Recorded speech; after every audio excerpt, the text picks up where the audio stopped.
بسم اللہ الرحمن الرحیم۔ السلام علیکم۔ یہ کاشانہ بصیرت کا چینل ہے اور آپ جو کتاب سماعت فرما رہے ہیں اس کا نام ہے اسرار نماز کی تجلی، جس کے مصنف ہیں حجت الاسلام محسن قراتی اور ترجمہ کیا ہے نثار احمد خان نے۔ Part number 4۔ امام باقر علیہ السلام کی ایک حدیث میں منقول ہے، جو خدا پر ایمان رکھتا ہے، جہاں گل عبادت کرتا ہے لیکن منصوص من اللہ امام پر اس کا ایمان نہ ہو تو اس کی کوشش بے فائدہ ہے۔ ریفرنس نمبر 1 وسائل جلد 1 صفحہ نمبر 90۔ اگر آسمانی رہبر ہو تو خدا پرستی سے ہٹا کر طاغوت پرستی کی طرف انسان کو نہ کھینچا جائے، اور آسمانی قوانین خرافات میں تبدیل نہ ہوں، اور جمعے کی نمازیں اپنی پوری شان و شوکت کے ساتھ طاغوت کے منافع کے لیے انجام نہ پائیں، اور اسلام و مسلمان کی عزت و قدرت کا مظہر حج ایسے حکام کے لیے مفید نہ ہو جن کے اسلام سے دور کا بھی تعلق نہ ہو۔ حدیث: جو شخص ہمارے ولایت قبول نہیں کرتا، خدا اس کے اعمال قبول نہیں کرتا۔ ریفرنس نمبر 2 کافی جلد اول صفحہ نمبر 430۔ حضرت علی علیہ السلام فرماتے ہیں، ہم باب خدا ہیں، ہم سے راہ خدا پہچانی جاتی ہے۔ ریفرنس نمبر 3 کافی جلد اول صفحہ نمبر 193 اور 145۔ پس عبادت کی قبولیت کے لیے ولایت شرط ہے، لیکن ولایت کے ساتھ ہی تقوی بھی ہونا چاہیے۔ امام باقر علیہ السلام فرماتے ہیں، ہماری ولایت عمل اور تقوی کے علاوہ کسی اور طریقے سے نصیب نہیں ہو سکتی۔ نمبر 4 کافی جلد دوئم صفحہ نمبر 75، بہار جلد 17 صفحہ نمبر 187۔ اخلاقی شرط تقوی۔ حضرت آدم علیہ السلام کے بیٹوں کا قصہ قرآن میں بیان کیا گیا ہے کہ دونوں نے قربانی کی، ایک کی قبول ہو گئی اور دوسرے کی رد کر دی گئی۔ خدا فرماتا ہے، خدا صرف پرہیزگاروں کے اعمال کو قبول کرتا ہے۔ نمبر 1 سورہ مائدہ آیت نمبر 27۔ منقول ہے کہ ایک شخص نے بازار سے گزرتے ہوئے 2 روٹیاں چرا لی اور دوسرے دکان سے 2 انار اٹھا لیے اور آگے جا کر فقیروں میں تقسیم کر دیے۔ اس سے لوگوں نے کہا کہ یہ تم نے کیا کیا؟ اس نے جواب دیا کہ خدا نے ایک گناہ پر ایک سزا رکھی ہے، جبکہ نیک کام کا 10 گنا اجر مقرر کیا گیا ہے۔ میں 2 انار اور 2 روٹیاں چرائیں، 4 گناہ کیے اور فقیر کو دے کر 40 نیکیاں حاصل کی۔ ان 40 سے 4 کم کر دی جائیں تو 36 پھر بھی بچتی ہیں۔ لوگوں نے کہا کہ 10 برابر نیکی اسے ملتی ہے جو متقی ہوتا ہے، غصبی مال کی تقسیم پر کوئی اجر نہیں۔ کیا تم نے یہ آیت نہیں پڑھی؟ اقتصادی شرط لوگوں کے حق کی ادائیگی۔ محتاجوں کی مدد اور محروموں کے حقوق ادا کرنے کو بہت اہمیت دی گئی ہے۔ کبھی تو عبادت کی مقبولیت میں بھی اس پر موقوف ہوتی ہیں، جیسے زکوٰۃ دینا۔ امام رضا علیہ السلام ارشاد فرماتے ہیں، جو شخص زکوٰۃ اسلامی مالیت ادا کیے بغیر نماز پڑھتا ہے، اس کی نماز قبول نہیں کی جائے گی۔ ریفرنس نمبر 1 بہارج 92 صفحہ نمبر 12۔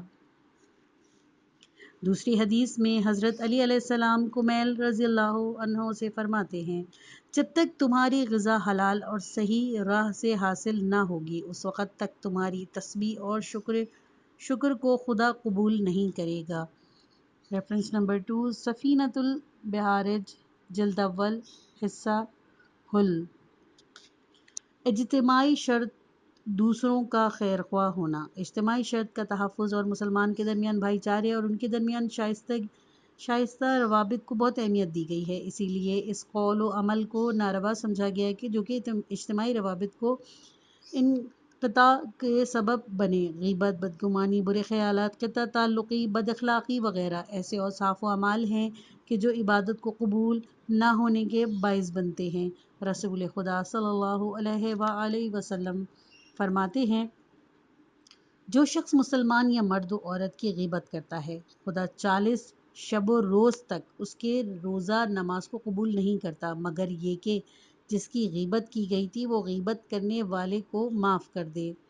ریفرنس نمبر 3 جامع السعادات جلد 2 صفحہ نمبر 234۔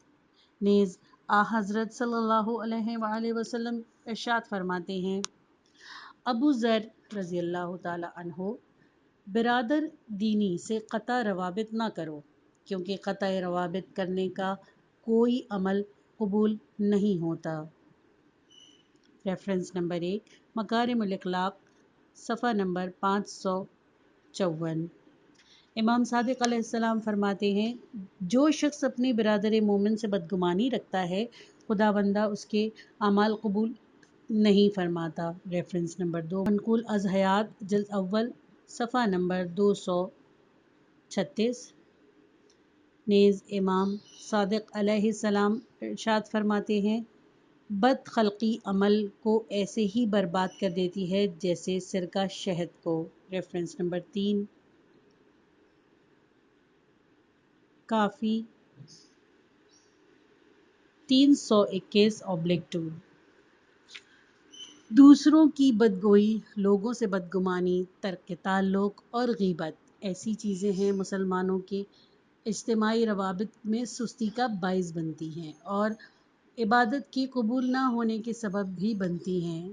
نماز گداز اور عبادت کرنے والوں کو خدا کے بندوں سے دینی روابط استوار رکھنا چاہیے تاکہ ان کی پرستش میں قبول ہونے کی صلاحیت برقرار رہے۔ خانوادہ کے ساتھ نیک برتاؤ کی شرط۔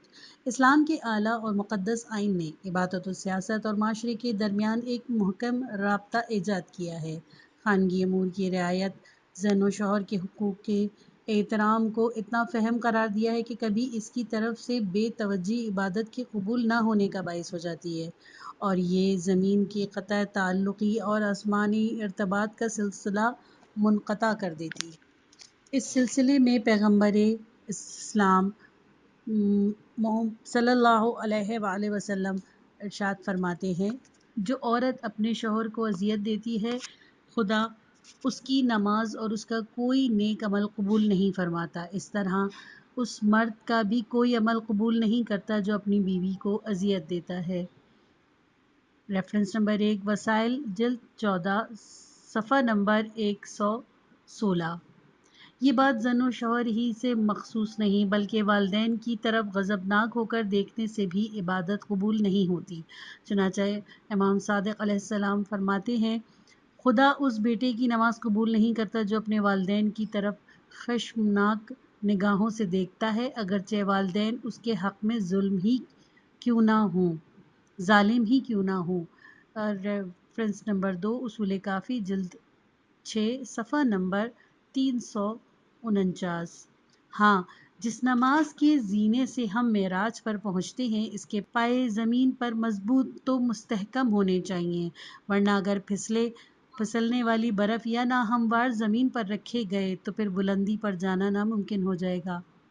عبادت میں معنوی کمالات اجتماعی روابط کی شائستگی میں پیدا ہونی چاہیے۔ روایت میں اور بھی مسائل بیان ہوئے ہیں جو کہ عبادت کی قبولیت کی منزل تک نہیں پہنچنے دیتے، مثلاً تمشکی وغیرہ۔ البتہ یہ نہیں سوچنا چاہیے کہ خدا قبول نہیں کرے گا تو روزہ اور نماز کی انجام دہی سے کیا فائدہ، بلکہ ایسی روایت ناشائستہ خصلتوں کی بنا پر عمل کی بے قیمتی اور اس کے ذوق پر دلالت کرتی ہیں۔ قبول ہونے کی علامات۔ قرآن کہتا ہے، نماز فحش اور برائی سے محفوظ رکھتی ہے۔ نمبر 1 سورہ عنکبوت آیت نمبر 45۔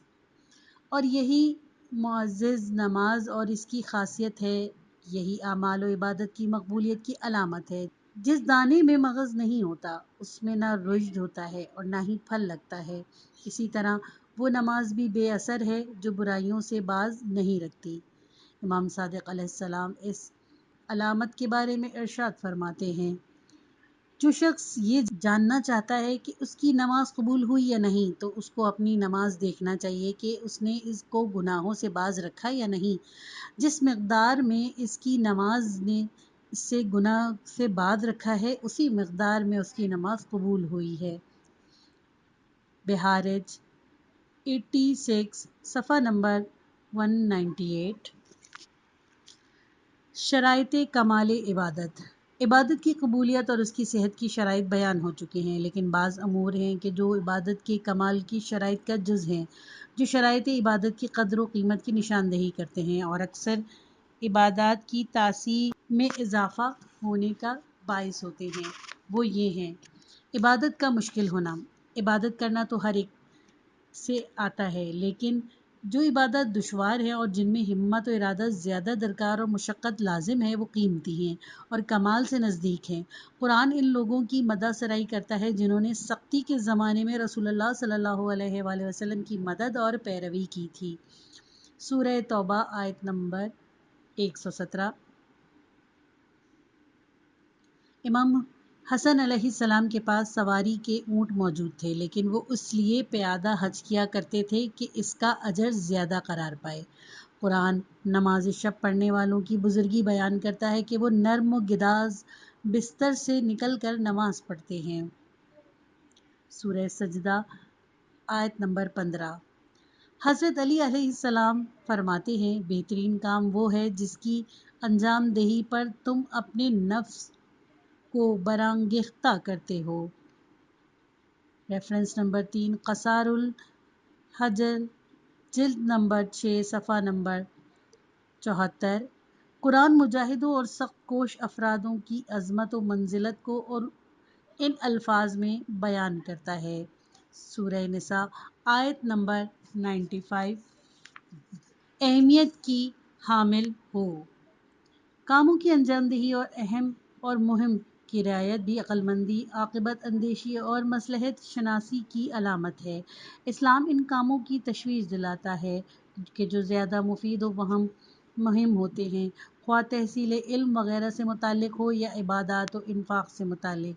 پیغمبر صلی اللہ علیہ وآلہ وسلم فرماتے ہیں، جب قریب و عزیز محتاج ہوں تو دوسروں کو صدقہ دینا بے فائدہ ہے۔ نہج الفصاحہ 566۔ حضرت علی علیہ السلام فرماتے ہیں، جب مستحب نمازیں واجب نمازوں کے لیے مضر ہوں تو نافلہ سے قربت خدا حاصل نہیں ہو سکتی۔ الحیات جلد اول صفحہ نمبر 318۔ اس کا اثر دائمی ہو۔ برکت ایک انسان کے عمل کی خوبی یہ ہے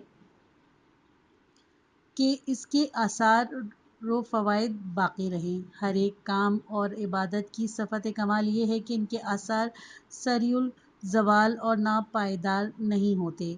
حضرت علی علیہ السلام فرماتے ہیں، بسا اوقات معمولی کام بھی زیادہ کاموں پر بھاری ثابت ہوتا ہے۔ ریفرنس نمبر 3 نہج البلاغہ وصیت نمبر 31۔ بعض تالیفات اور شائستہ اقدامات اور خدمت خلق کے مراکز کی خیر و برکت بڑے بڑے کاموں سے بڑھ جاتی ہے، پس برکت بھی عبادت کے کمال کے لیے ایک شرط ہے، پیغمبر کی ہدایت کے مطابق ہو۔ اعمال و عبادات کا کمال یہ ہے کہ انہیں پیغمبروں علیہ السلام کی سیرت اور اولیاء دین کی سنت کے لحاظ سے انجام دیا جائے، نہ کہ موروثی رسم و رواج کی بنا پر۔ عبادت جس قدر بھی ائمہ معصومین علیہ السلام کی روش سے نزدیک ہوگی اتنی ہی قیمتی ہوگی، سبقت رکھتا ہو۔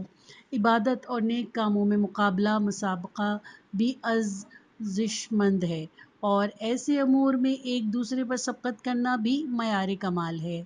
قرآن مقرر فرماتا ہے، سورہ حدیہ آیت نمبر 10، فتح مکہ سے قبل جن مسلمانوں نے انفاق و جہاد کیا ان کا اجر ان مسلمانوں سے زیادہ ہے جنہوں نے فتح مکہ کے بعد انفاق و جہاد کیا، اگرچہ خداوند عالم نے دونوں کو پاداش دینے کا وعدہ کیا ہے۔ بس نیک اور شائستہ کاموں انفاق و جہاد میں سبقت کرنا معیار کمال ہے۔ حضرت علی علیہ السلام فرماتے ہیں نیک کاموں کی قیمت اس وقت اور بڑھ جاتی ہے کہ جب وہ جلد انجام پائیں اور بجا لانے والا انہیں حقیر سمجھے اور غرور سے الگ مخفیانہ طور پر انجام دیتا ہو۔ قصار الجمل جلد 6 صفحہ نمبر 30۔ اس لحاظ سے بہترین نماز اول وقت کی نماز ہے، اور اول وقت سے جتنی دوری ہوتی چلی جائے گی اتنی ہی اس کی فضیلت کم ہو جائے گی۔ اذان کے جو ہمارا قومی نعرہ ہے، ہم کہتے ہیں کہ حی علی الصلاۃ، حی علی الفلاح، حی علی خیر العمل، نماز، راستگاری اور عمل خیر کی طرف دوڑو۔ پرخطر ماحول میں انجام پذیر ہو وہ عبادت اور نیک کام جو ظالم حکومت اور طاغوتی ماحول میں انجام دیے جاتے ہیں، چونکہ ان میں فداکاری زیادہ درکار ہوتی ہے اور اثر بھی زیادہ ہوتا ہے، اسی لیے ان کی قدر و قیمت بھی زیادہ ہوتی ہے۔ جہاں ماحول کی بیرونی سخت اور طبیعت کو اندرونی کوف دونوں یکجا ہو کر عبادت و عبودیت میں رکاوٹ بنتی ہیں، وہاں ان پر قابو پانا اور خدا کی عبادت کرنا بھی بڑا کمال سمجھا جاتا ہے۔ قرآن سچے مومنوں کی مدح میں فرماتا ہے، سورہ مائدہ آیت نمبر 54، ترجمہ: وہ راہ خدا میں لومت لائم کی پرواہ نہیں کرتے۔ دوسری جگہ ارشاد فرماتا ہے، سورہ احزاب آیت نمبر 39، ترجمہ: جو لوگ اللہ کے پیغام کو پہنچاتے ہیں اور دل میں اس کا خوف رکھتے ہیں اور اس کے علاوہ کسی سے نہیں ڈرتے۔ ہاں، فاسد و خراب ماحول اور ظلم کی حکومت میں اپنے دین کو محفوظ رکھنا مثلاً زن و فرعون میں بھی بہت مشکل ہے۔ نشاط و دوام رکھتا ہو عبادت میں نشاط نہ ہونا نفاق کی علامت ہے۔ قرآن منافقوں کی علامت بیان کرتا ہے، سورہ نساء آیت نمبر 142، وہ جب نماز کے لیے کھڑے ہوتے ہیں تو الکسائے ہوئے۔ اس کے مقابلے میں وہ بندگی بقیمت ہے کہ جس میں نشاط و انضباط ہو، اور وہ عبادت کمال آفری ہے جس میں دوام ہو۔ حدیث میں ہے کہ جن مختصر اعمال میں استمرار ہوتا ہے وہ اس عبادت سے زیادہ بہتر ہوتی ہے جو سستی اور بے ترتیبی سے کی جاتی ہے۔ قرآن نے ان لوگوں کے اجر اور علم و فکر وغیرہ سے زیادہ فائدہ اٹھانے کی توفیق کا وعدہ کیا ہے، جو پائیداری کے ساتھ دستور اسلام پر کاربند ہیں، جیسے کہ اس آیت میں ہے، سورہ جن آیت نمبر 16، تفسیر صافی: اپنی عبادت کو زیادہ نہ سمجھتا ہو۔ مغرور انسان اپنی عبادت کو اہم اور زیادہ سمجھتا ہے، لہٰذا اس کے اعمال برباد ہو جاتے ہیں۔ کمال عبادت کے لیے شرط یہ ہے کہ عابد اپنی عبادت کو زیادہ نہ سمجھتے ہوئے غرور نہ کرتا ہو۔ امام سجاد علیہ السلام دعائے مکارم الاخلاق میں فرماتے ہیں، خدایا مجھے عبادت کی توفیق کرامت فرما اور میری عبادت کو عجب کے ذریعے تباہ نہ ہونے دے۔ اس مضمون کی بہت سی حدیثیں ہیں کہ انسان اپنی عبادت اور نیک کاموں کو زیادہ نہ سمجھے۔ شاید قرآن میں خداوند عالم نے بے شمار فرشتوں کی عبادت و تسبیح اور ان کی دائمی ذکر کو اس لیے بیان فرماتا ہے تاکہ زمین پر بسنے والے چند رکعت نماز اور مختصر عبادت پر غرور نہ کرے، بصیرت ہو۔ دین کے امور میں غور و فکر، بصیرت و آگاہی نیک عمل اور عبادت کی ارزش مندی کا راز ہے، اس کے بغیر ہر عمل بے قیمت ہے۔ حضرت علی علیہ السلام فرماتے ہیں، غور و فکر کے بغیر عبادت بے قیمت ہے۔ اصول کافی جلد اول صفحہ نمبر 36۔ بے شک وہ مختصر عمل جو یقین کے ساتھ دائمی طور پر انجام دیا جائے ان زیادہ اعمال سے بہتر ہے جو یقین و بصیرت کی بنیاد پر انجام نہیں پاتے۔ ریفرنس ٹو اصول کافی جلد اول صفحہ نمبر 57۔ میں سمجھتا ہوں کہ شرائط کمال عبادت کے لیے اتنا ہی کافی۔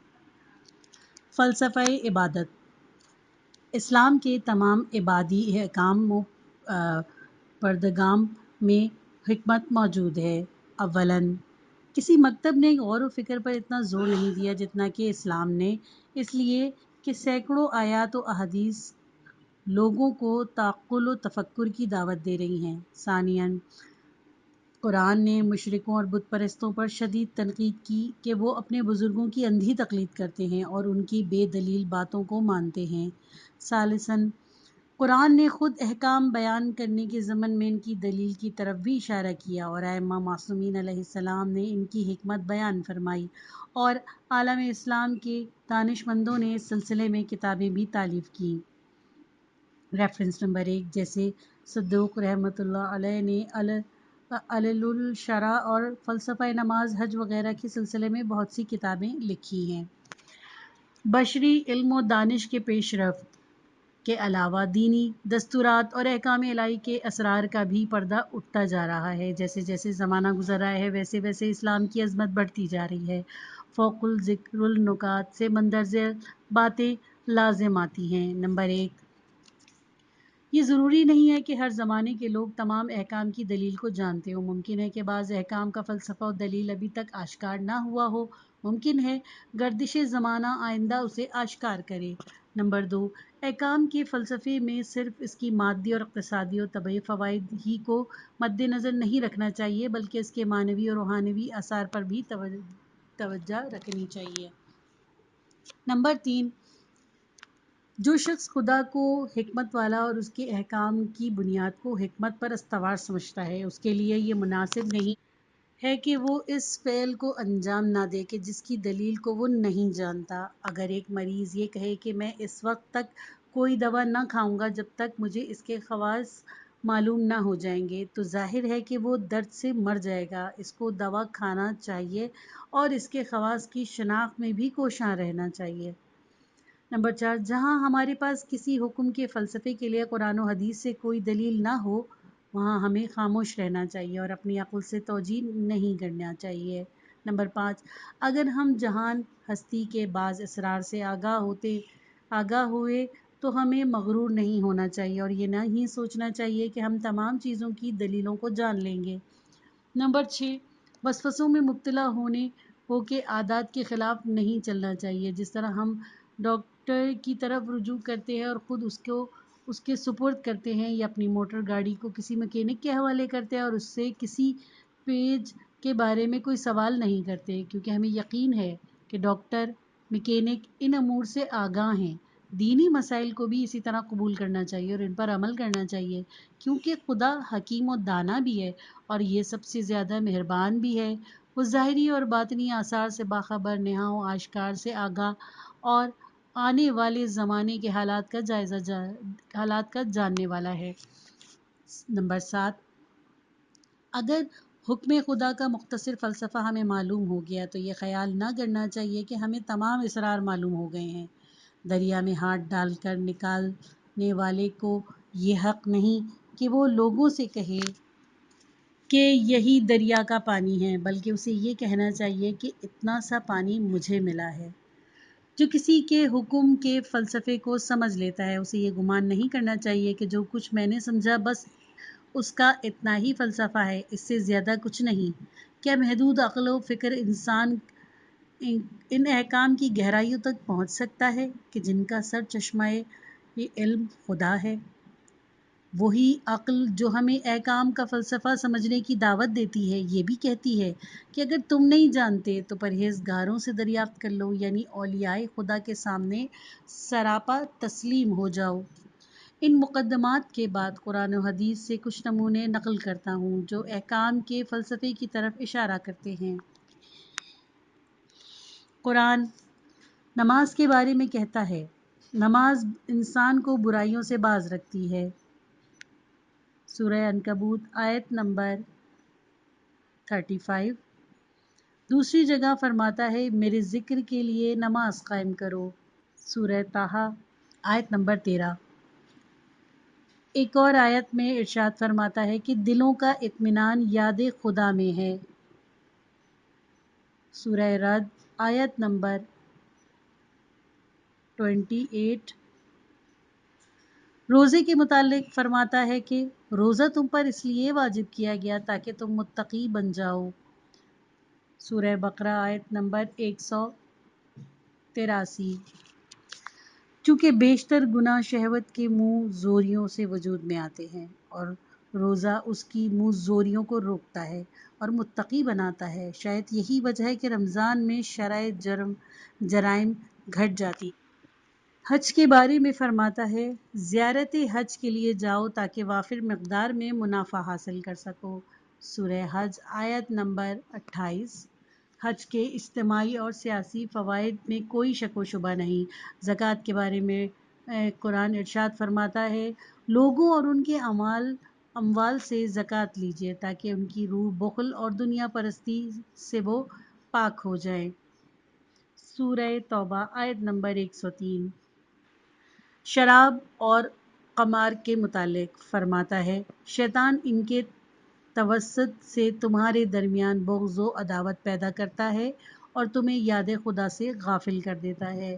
سورہ مائدہ آیت نمبر 91۔ قصاص کو معاشرے کی زندگی قرار دیتا ہے، کیونکہ اگر کسی معاشرے میں ظلم کو کیف کردار تک نہ پہنچایا جائے تو وہ معاشرہ ظالم کا دوست اور مظلوم کا دشمن ہے، اور اسی طرح امن و امان کے جو اجتماعی حیات کا جنازہ نکل جاتا ہے۔ سورہ بقرہ آیت نمبر 179۔ یہ تھی ان آیات قرآنی کے نمونے جن میں احکام الہی کے فلسفے کی طرف بھی اشارہ تھا۔ حدیث۔ اس موضوع پر بے شمار حدیثیں ہیں، لیکن ہم صرف حضرت علی علیہ السلام کی حدیث کو چند جملوں کو نہج البلاغہ سے نقل کر رہے ہیں۔ حضرت علی علیہ السلام فرماتے ہیں، خداوند عالم نے شرک سے پاک ہونے کے لیے ایمان کو واجب کیا اور نماز کو تکبر سے محفوظ رہنے کے لیے، اور زکوٰۃ کو رزق و روزی کا ذریعہ۔ خدا پر ایمان انسان کو شرک آلودہ افکار اور بیہودہ عشق وغیرہ سے نجات دلاتا ہے۔ نماز جو کہ تمام بزرگیوں کا سرچشمہ ہے اور خدا سے کمک اور انسان کو تکبر سے بچاتی ہے۔ نماز انسان کو تکبر سے نجات دلانے کے علاوہ تمام بزرگیوں کا سرچشمہ اور مرکز ہے اور قدرت سے استمداد کا وسیلہ ہے۔ زکوٰۃ وہ آلہ ہے جو معاشرے کے معطل کاموں کو زندگی عطا کرتا ہے اور محرومیہ دیدہ افراد کو ثروت مند بنا دیتا ہے اور لوگوں کے دلوں میں مہر و محبت کا جذبہ پیدا کرتا ہے، اور زکوٰۃ دینے والے کے قلب سے مال دنیا کی محبت نکال دیتا ہے، اور زکوٰۃ دینے کی وجہ سے جو اصل سرمایہ میں کمی واقع ہوتی ہے وہ اس کے سبب اقتصادیات میں مزید کوشش کرتا ہے تاکہ اس کا جبران کر سکے۔ طبیعی بات ہے کہ جس کے اخراجات زیادہ ہو جاتے ہیں وہ اپنے کاروبار کو وسعت دیتا ہے، پس زکوٰۃ بھی رزق کا ایک ذریعہ ہے۔ حضرت علی علیہ السلام کی اس حدیث میں 20 احکام الہی کے فلسفے مثلا نماز، روزہ، امر بالمعروف، نہی عن المنکر، جہاد، زنا و شراب کی حرمت، اجرائے حدود، اطاعت امام وغیرہ کی طرف اشارہ ہے۔ فطرت انسان بھی بعض احکام کے فلسفے سے واقف ہے جو ہر زمانے کے انسان دروغی، خیانت، تہمت، قتل، چوری، ظلم، کم تولنے وغیرہ کو برا اور حرام سمجھتا ہے۔ اسی طرح وہ عدالت، پاکیزگی، خدمت خلق وغیرہ کو اچھا سمجھتا ہے۔ یہ انسانوں کی فطرت میں سے ہے۔ فطرت الہامی طور پر بعض نیکیوں اور بعض برائیوں کا ادراک کرتی ہے، جیسا کہ سورہ شمس کی آیت نمبر 8 میں موجود ہے۔